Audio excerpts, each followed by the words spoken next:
Imagine two companies making huge profits. Company A and Company B. Company A is polluting river, treating employees unfairly, and hiding information from the investors. Company B and saving the environment, treating employees fairly, follow the ethical practices, and focus on sustainable development. As an investor, which company would you choose? Of course, Company B. And that is what today's global investors are focusing on. ESG practices. So, ESG is not a fancy corporate jargon. It is basically very important concept, that is environmental, social and governance practices, because it impacts investors, employees, customers and the company as a whole. So let's simplify this. So environmental means the company has to follow practices in terms of, like, is the company making efforts to reduce the water pollution?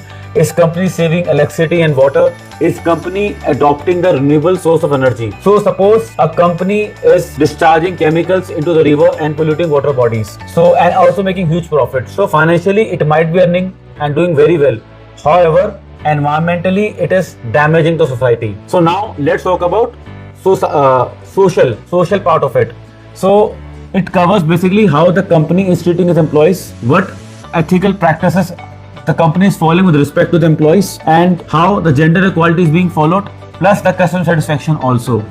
So even if profits are high, socially it is unhealthy. Now governance. So governance means how ethically and transparently the company is being managed. So basically it covers, is the management honest? Are the company accounts transparent? Is the company stakeholders treated fairly? Or is the corruption happening? So many corporate scams happen because the corporate governance is weak.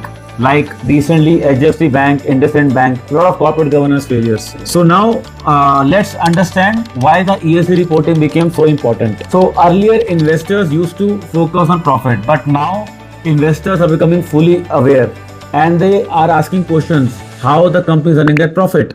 Companies ignoring ESG practices can face public backlash, reputational loss, huge penalties, and declining stock prices. So that's why global investors are now preferring companies with strong ESG practices. Even in India, many companies are increasingly focusing on ESG reporting because mutual funds, institutional investors, and foreign investors are requiring the companies to maintain transparency with respect to ESG. They want to know, is the company sustainable? Can this company survive long term? And is management trustworthy? Now let's talk how the ESG reporting works. So primarily IFRS S1 and S2 are the IFRS standards which govern how the ESG practices are being adopted and disclosed by the company. So these reports include things like carbon emissions, diversity data, employee welfare, board structure, ethical policies. In India, many listed companies are following the framework issued by SEBI to improve the ESG disclosures.